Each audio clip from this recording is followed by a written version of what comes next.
and welcome to Chant the Psalm a Day. Guess what the psalm is today? And I'm just waking up. I had give thanks. Give thanks. I ask that my words of my mouth and the meditation of my heart are acceptable in the sight of the Most High.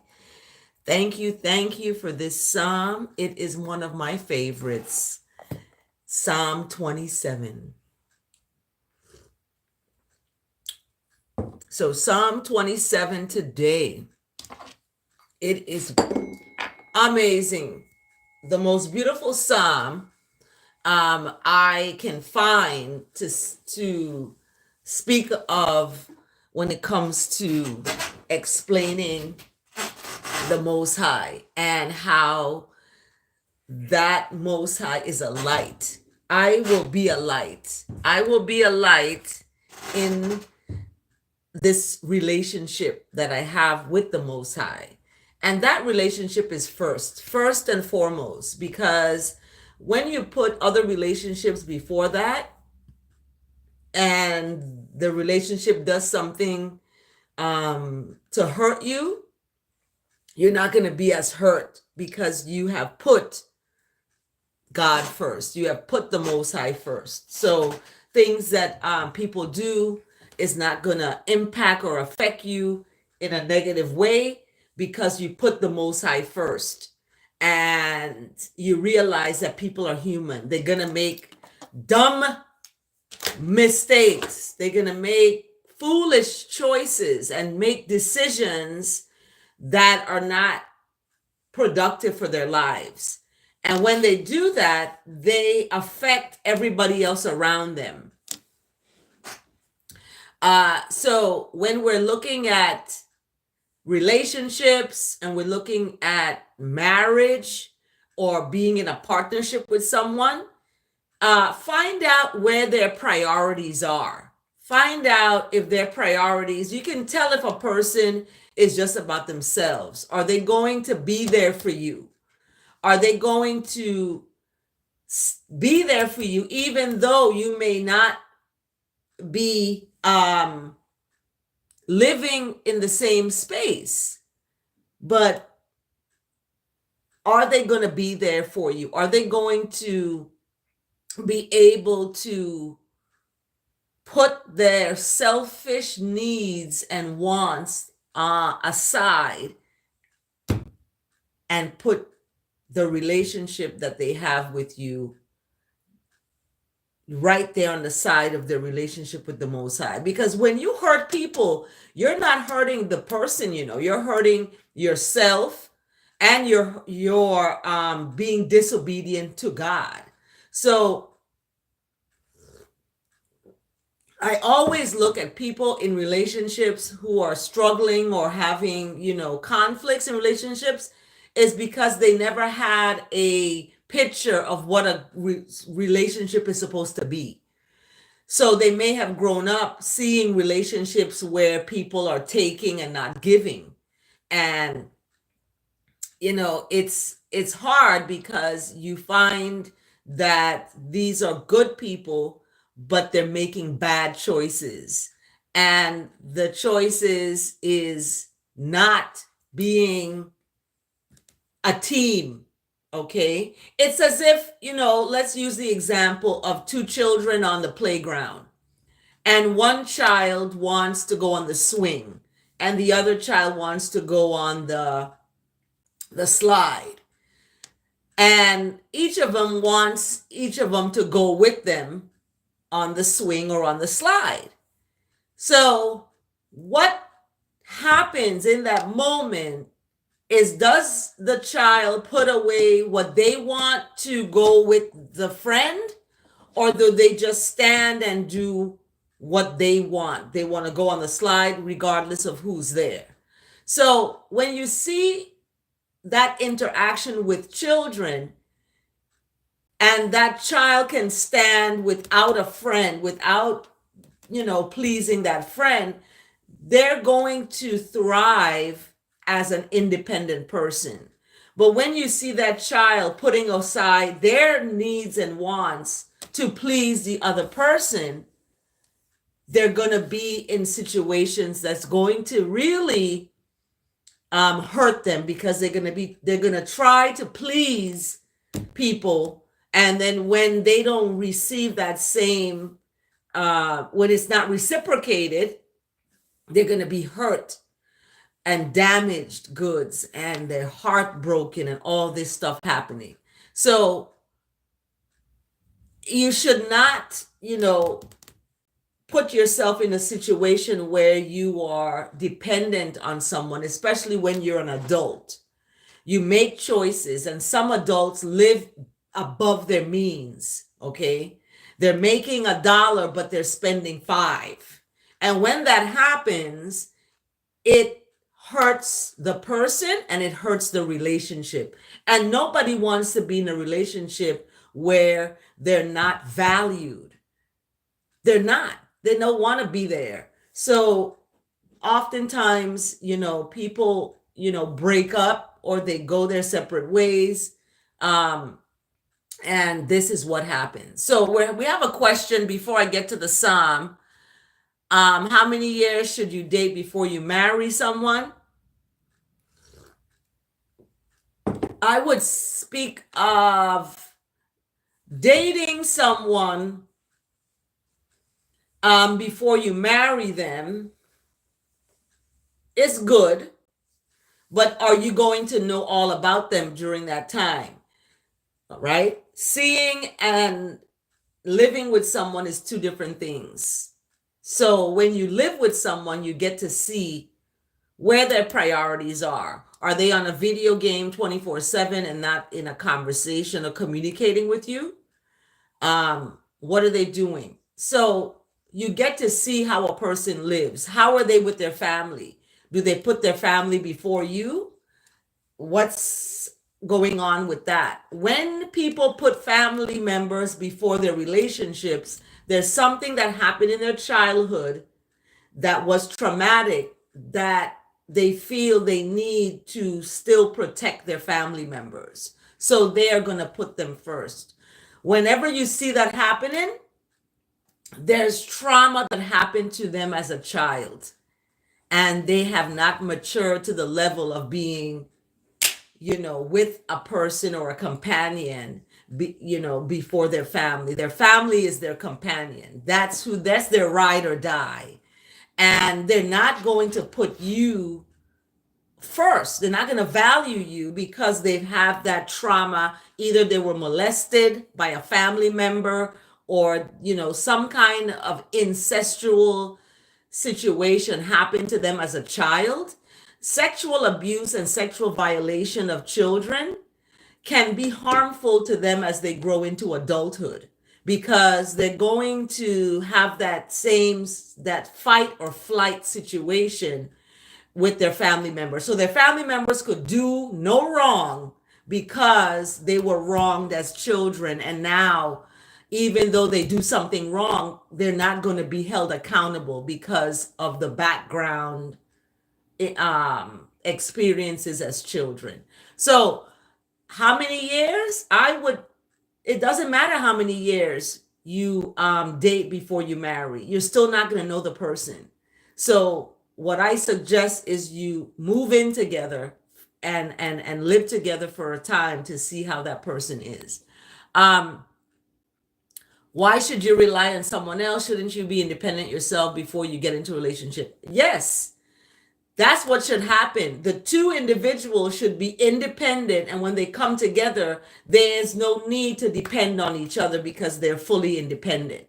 So be careful who you get into a relationship with. If you meet someone and when you meet them, they're sleeping on the couch in their friend's house, or they're riding a bike to their job, and you want to help them, be careful, because you could get in a situation where they become dependent on you, and you end up using you, not intentionally, but that ends up happening. And because their intentions are not for a relationship, their intention is to help their family and to be there for their family. A relationship to them is secondary. So you should be independent before. So the reason I spoke about sexual abuse is because that is something that happens to children sometimes, and it can affect their adulthood and their choices and decisions they make when they are an adult. Everything affects you as an adult.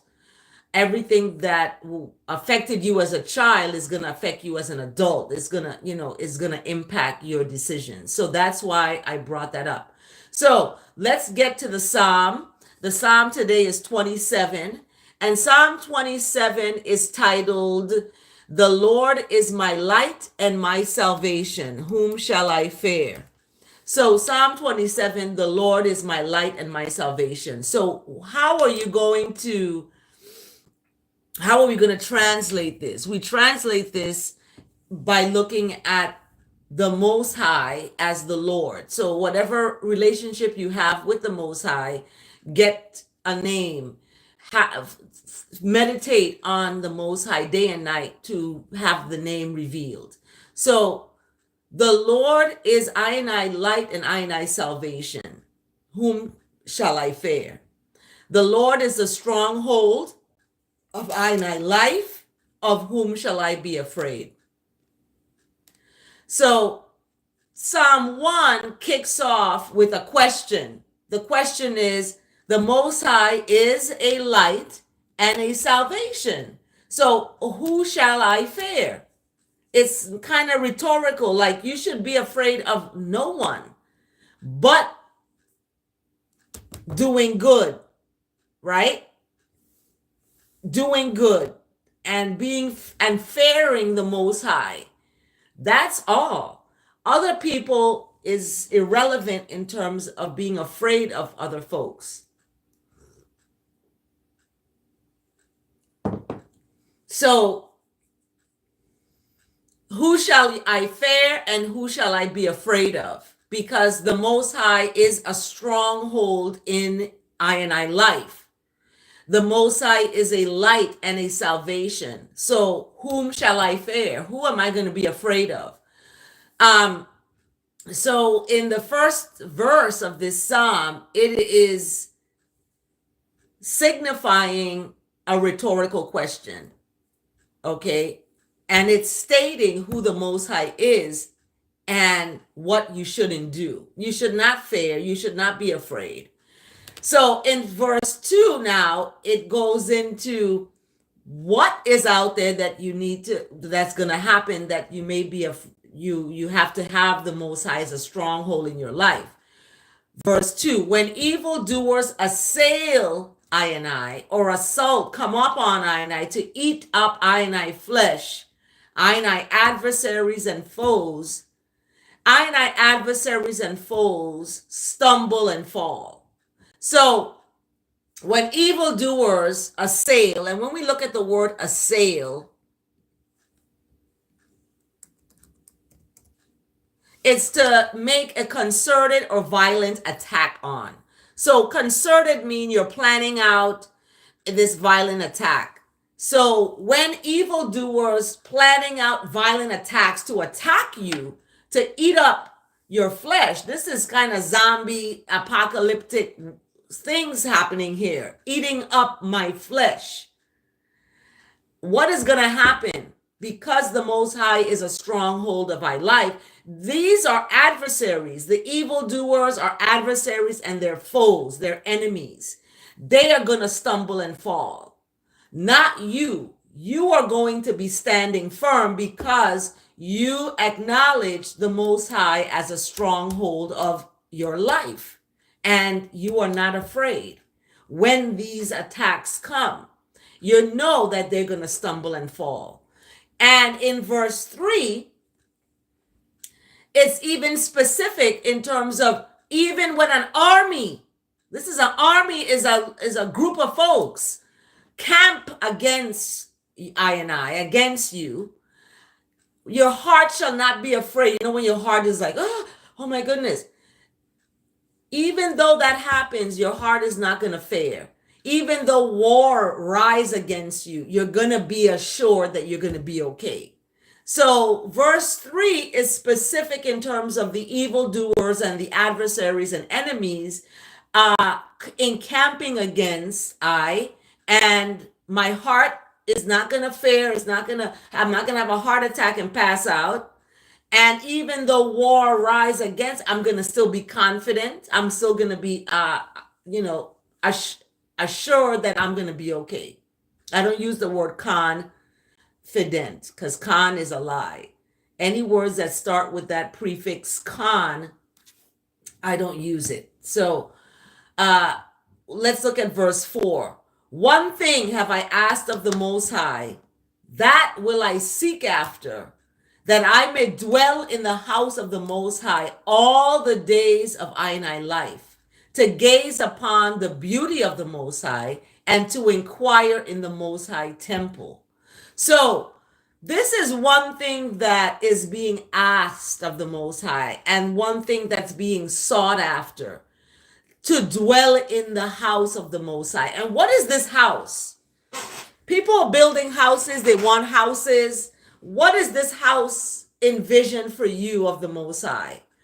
All the days of your life, you want to dwell in this house. This house is calm. This house doesn't have any dead flesh. This house doesn't have any manufactured foods. This house is growing gardens of food. This house doesn't have any violent video games. This house doesn't have any pornographic movies or any salacious activities. This house doesn't have alcohol and drugs and, sex and violence. This house of the Lord that I seek to dwell in all the days of my life is beautiful and pure and natural. And it keeps on with to gaze upon the beauty of the Lord and to inquire in the Most High's temple. So why? Because this is the place where I seek to dwell. I seek to dwell in the house of the Most High all the days of my life, to gaze upon the beauty of the Most High, not violence, not dead meat in a freezer, not, around folks who don't use words and speak or read books. I would love to be in a house where the Most High is dwelling in these ways, where the walls are full of books. To inquire. What's inquire? Is to ask questions, to read and to respond. So this temple that is our vessel, we're going to strengthen with the dwelling in the house of the Most High. So and in verse 5, the reason why you want to dwell in the house of the Most High all the days of your life, to behold the beauty of the Most High and to inquire in the Most High's temple, is that the Most High will hide I in this shelter in the day of trouble, because trouble is slowly creeping. And the Most High will conceal or hide or keep me under the cover of his tent, and will lift me high upon a rock. So this is powerful in itself in terms of the actions of the Most High and what the Most High is going to do in these days of trouble. Okay. Verse 6, and now my head shall be lifted up above my enemies all around me, and I will offer in the Most High's tent sacrifices with shouts of joy. So I'm going to sacrifice the things of this world for this shouts of joy. I will chant and make music to the Most High. So this house, I envision it to be a place where there's music, chanting to the Most High all the time, and sacrifices with shouts of joy. I sacrificed this violent video game, but I'm still joyful. I sacrificed all the worldly possessions, but I'm still joyful, shouting of joy. And your head shall be lifted up. What is the head creator, Ras? Tafari. Ras means head. Tafari, creator. Head creator. That head creator now will be lifted up above your enemies all around you. And you're going to offer in the tent, in this space, sacrifices with shouts of joy, chanting and making melody to the Most High. So verse 7, listen, O Most High, when I cry aloud. And why am I crying aloud? I'm crying aloud for folks who hurt me. I cry and I weep for them. I speak to, I mercy on them because of the things that they have done to me and the things that they have not done for me. So look at, be gracious to I and answer I. In verse 8, the Most High have spoken, seek my face. That's this Most High speak. The Most High spoke, seek my face. Don't just call a name, but go deeper and seek my face. My heart says to you, your face, Lord, do I seek. Verse 9, hide not your face from me. Turn not your servant away in anger. O you who have been my strength, I and I strength. Cast I not off. Forsake I and I not. O the Most High God of I and I salvation, exclamation mark. So verse 9 is really deep. It's diving deep into the face of the Most High. So the Most High has a face. And the face we were given as enslaved people, we were given a face. We were given a God. We were given a Lord. We were given Jesus. We have to seek that face. We have to seek that face. And in Psalm 27 verse 9, hide not your face. Turn not your servant away in anger. So it's not about hiding the Most High's face, because the Most High has been a strength. Cast I and I not off, forsake I and I not, O the Most High of I and I salvation. And then in verse 10, for my father and my mother have forsaken I. Only the Most High will take I and I in. So we see this happening with young teenagers who come out to their parents that they're gay, or that, they want to date somebody outside their race. They're actually put out of their parents' house. So verse 10 echoes that it's okay when your parents forsake you, or they put you out, or they don't, check for you in that way. Guess who is going to take you? The Most High is going to take you in, because the Most High is the father of the fatherless and of the orphans and of the, children who don't have parents. So in verse 11, Psalm 27 verse 11, teach I and I your way, O Most High, and lead I and I on a level path because of I and I enemies. Because there is enemies out there who are trying to usurp or trying to attack, you want to be taught the ways of the Most High, to be led on a level path, not a crooked path, but a straight level path because of the enemies. And verse 12, give I and I not up to the will of I and I adversaries, nor false witnesses, for false witnesses have risen against I and breathe out violence. And what are the false witnesses? They're ones who sit there and play violent video games. Okay, they're breathing out violence. They're shooting in the video games. They're hiding in the gap and trying to get to shoot folks. It's this violence that's perpetuated, that's the answer to solving conflicts, is violence. We look at the war in Sudan, in Haiti, even in Ukraine. People are shooting each other. Right? They're shooting each other. They're being violent. They're breathing out violence. And when you go into someone's home and sit there and watch them playing these violent video games, it's like, wait a minute. Wake up, people. Wake up. Are you creating a home for the Most High, or are you creating a home for your selfish self, for your own selfish self? Are you moving and being led by the Most High's love and kindness, righteousness and mercy? Or are you just about yourself? Selfish. Okay? Some folks give of themselves to others. And when I speak of that, I'm talking about individuals who take from themselves and give to others, even though they don't have themselves.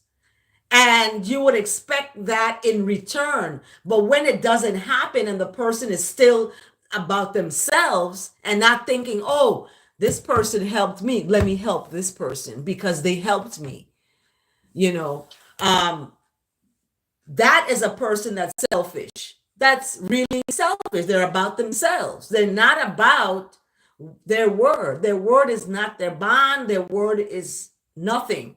So in verse 11, it's speaking of teaching. Teach I and I your way, because the way of folks is sideways and wrong.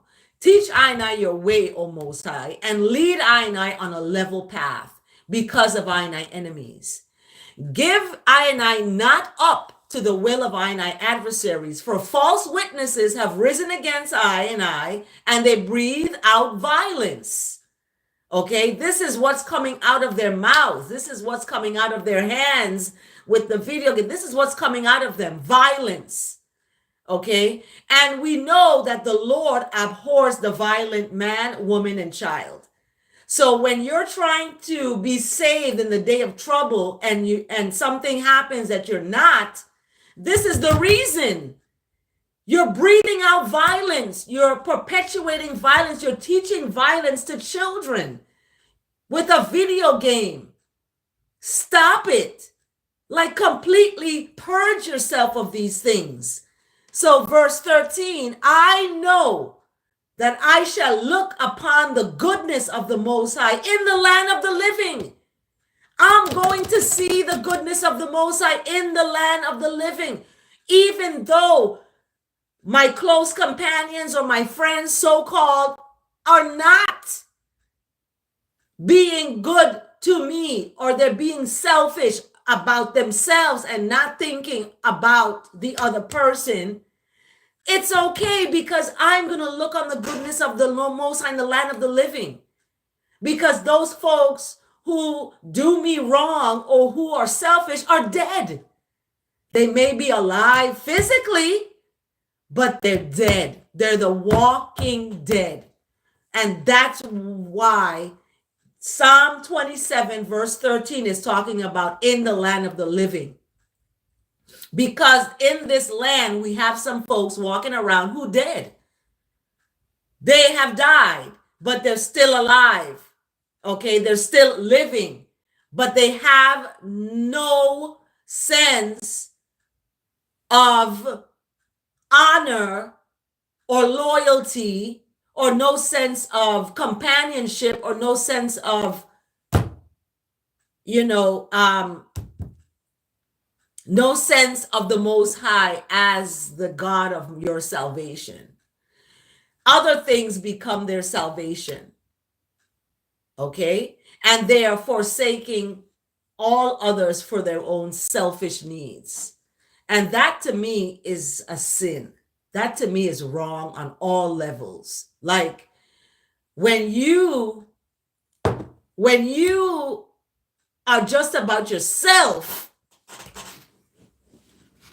how can you be for anyone else? How can you? So in verse 14, it's wait. Wait for the Most High. Don't wait for folks. Folks ain't gonna pay you back. Folks ain't gonna look out for you. Wait for the Most High. Wait. Be strong and let your heart take courage. Wait for the Most High. Not for folks. Because folks is gonna let you hanging dry on the sidewalk with bags. This is what folks are going to do. So wait for the Most High. Be strong and let your heart take courage. Wait for the Most High. I weep for folks who are selfish, who just about their self. And every money they get, instead of saving it, they go spend it on themselves. They never say, well, you know what? Let me take this and go help this person who helped me. No, they're going to be about themselves. Okay. And it's such a wrong thing, because you're teaching children to do the same thing, to be about themselves. Okay. To be about themselves. And it's wrong on all levels. You have to be about giving and not always taking. You have to be about that. And it's important. So this psalm, wait for the Most High, be strong and let your heart take courage. Wait for the Most High. And I myself have to do that. I have to be strong and let my heart take courage, because folks can get you upset to the point that it's like, what in the world are you doing? So I know I'm going to look one day upon the goodness of the Most High in the land of the living, and I'm going to wait for the Most High. I'm going to be strong and let my heart take courage, and I'm going to wait for the Most High. I'm not waiting on folks. No, I'm not going to be behind folks. Oh, are you going to pay this? Are you going to pay me back? Are you going to do this? No. I put them at the foot of the cross and I leave them there. And that's it. So that ends the Psalm 27 today, which was very emotional for me because it's one of my favorite Psalms. So I really like the Psalm today because it is one of my favorites. So let's look at the word today. The word today is world love. I join in the emerging presence of love. Even as the world seems asleep to love, I commit to strengthen its awakening. By centering my mind and my heart on loving thoughts and works, my serene bearing contributes or attributes to love on earth. I envision a world of love and hold steady in I faith that is unfolding. I do spiritual work, righteous work, so I can more freely express the emerging awareness of love. I talk to God often, give generously, and forgive easily. So I forgive those. I forgive. I have to forgive those who have wronged me, who have used me, abused me, taken advantage of my kindness for a weakness. I am forgiving all of those ones. I forgive. My heart is light, it's free, it's not held down with sorrow and pain and depression and anxiety. It's free, it's light, because I forgave. As I am healed and cleansed, I envision love, redemption, and reconciliation in the hearts of all humanity. With faith in the enfolding love of righteousness and with a tender and humble heart, I bring a love to the world. I trust the emerging power of love in hearts as mine around the world. So the word of the day is supported by John 16:33. I have said this to you so that in me you may have love. In the world you face persecution, but take courage. I have conquered the world. Yay! John 16:33. I love that. So in all the persecution that you face, even you're persecuted by close friends, by companions who take from you and take and take and take, and you constantly you keep giving, but they never return that. They take and they go out and their selfish needs are met, but they don't meet your needs. They don't remember this is what was given to them generously. They don't remember that, and they all about their own selfish needs. So I look at the the word here in the dailyword.com, world love, that in the world you're going to face persecution. Because when people are in the world and of the world, with the violent video games, with the pornography, with all this sexual and violence and pork in their freezer and a bunch of beef and cow and all this debtors in their homes, that's persecution. That's of the world, right? And you're gonna face that. But I'm gonna take courage. Because the Most High sent ones to conquer this world. And that's what I'm going to follow that. John 16, verse 33. So I love that. The verse of the day today, let's see where that comes from. That comes from Acts 4, verse 12. Salvation is found in no one else. Hey! For there is no other name under heaven given to mankind by where we must be saved. Okay? This is Acts chapter 4, verse 12. Salvation is found in no one else. So you can't find salvation in a dog.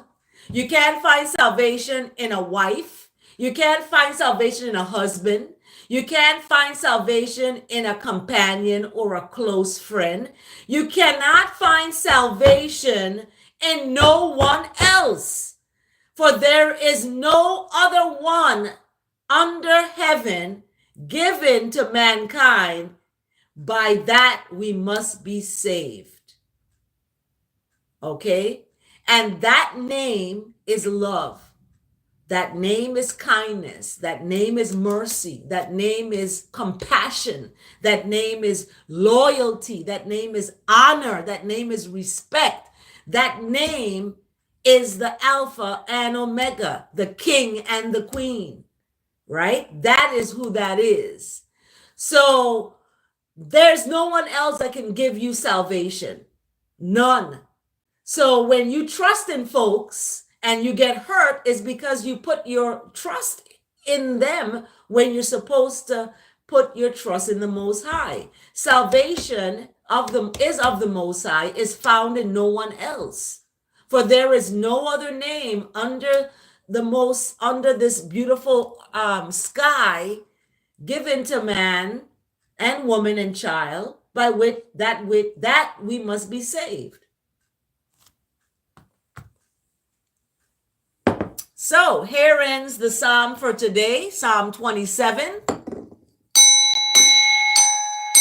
And here ends the words of the day, love.